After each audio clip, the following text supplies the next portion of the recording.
So the IBOM airline drama has officially come to an end. For now, I am glad that Miss Comfort Emmanson has been released. And mind you, that was very wrong. The fact that she was taken to prison, considering the fact that she wasn't given a prison sentence, because for someone to go to prison, they have to be sentenced by the court, and she wasn't. And as a result, I feel that that was very unfair. It was a violation of our human right because the crime and the punishment do not match. But all that said, I think her conduct was very questionable. Still, she didn't deserve to go to prison. At most, a jail cell. Maybe for some few hours, not even up to 24 hours, maybe for some few hours, but she's out now, and we're very thankful that the voice of Nigerians and a lot of investigations took place. But that's not what I want to talk about today. I want to talk about other things concerning this case. You see, when this news broke out 2-3 days ago, I wanted to make a video, but I said there's not much to talk about concerning this case. So deeper investigation needed to be carried out. So I waited for a certain number of informations or certain important factors to come out before making a video, or let me say the bits of information that I needed that are very necessary and important are out. I have been able to form my own conclusion. So I'm just going to say this. Initially, when I saw the video, I hated her. I disliked her because I felt she was being a bit of a spoiled brat, and I felt that she presented herself as entitled. But after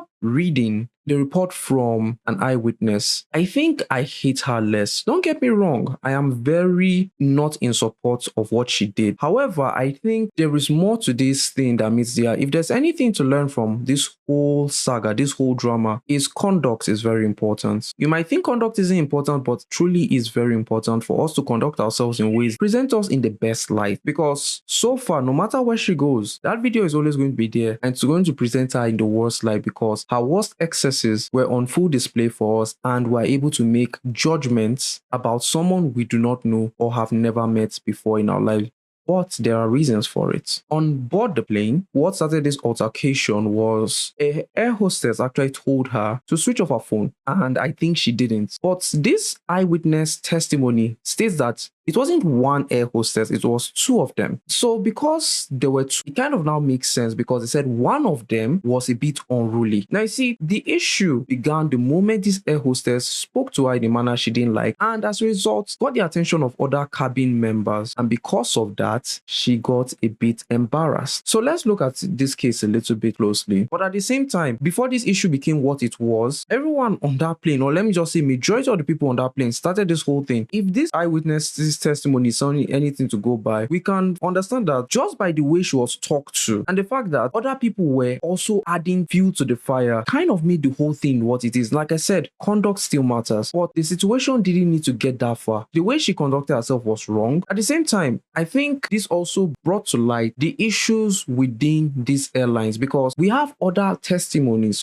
pertaining to this airline. I think two that I have seen. One is from a popular figure, Jean Mena. I don't really know much about her because I don't follow her, but I think she's a dancer, and her own testimony was that that same airline had an air hostess that put her in trouble, and she had to pay for another ticket. There's a whole story. I'll probably link it down for you to do your own reading. So it seems there's a lot that happens pertaining to this particular airline. I would say that one of the problems is the conduct of the air hostesses or the staff of that airline, because every single time, okay, so far we've seen that this airline in particular has a problem when it comes to conducting themselves. So maybe when they hire staff, they don't really give them proper orientation, and as a result, they behave how they want to. And you know, there's this saying, the customer is always right. Trust me, it's a very difficult thing to respect a paying customer, but you have to, and as they've paid, you have to give them good service and good attitude. It's never easy, but you have to. Whoever this air hostess is, right, I think she's the one who even deserves the blame. She's the one who created this problem to begin with. And Miss Comfort Emmanson really needs to apologize to the other one who was innocent based on this eyewitnesses report. So if you look at this whole thing, I feel that it's not even her per se that's the problem. Yes, the way she conducted herself was very wrong, but at the same time, there were other factors that led to this. There were other factors that contributed to this. What am I trying to say in hindsight is that we as human beings should learn to treat people with respect. Now, if this girl was treated with some level of respect by the air hostess, I don't think any of this would have happened. We wouldn't be in this situation right now talking about this person. And to make matters worse, she was humiliated because videos of her body parts are available online. And you know they say the internet is forever. There's nothing she can do to change that. She just has to accept it going forward. It is nice that she's receiving some sort of compensation for the damage that was done to her dignity. However, she deserves compensation for what happened to her. But at the same time, what about people that she has probably victimized? Like, there are a lot of victims here from her own part. Now, she was a victim to someone else's abuse, and at the same time, through her, she has also made other victims. Mind you, that air hostess that didn't deserve the slap is also a victim. So what about them? Do they get any form of compensation? I feel that we should be fair here. If she's going to get some sort of compensation for what happened to her, they should also get compensation for what happened to them, because these were, let me say, good workers who were doing their job. Sure, some of them didn't handle it well. Neither did she. In other words, this whole thing can be seen from different points of view. Everybody was sort of wrong here. The people on board the plane didn't do well by actually butting into the whole conversation and making this thing worse, especially when they did not understand what was going on. You just decide to just make assumptions, and then you now made fun of a lady or maybe insulted her. And as a result, she now took her anger on the wrong individual, or let me just say individuals, because a lot of people were affected. What about the people that were recording that she even hit? I think one of them even said that she has even scratched her. So what am I trying to say here? Lessons to learn is that we as human beings should actually be very careful.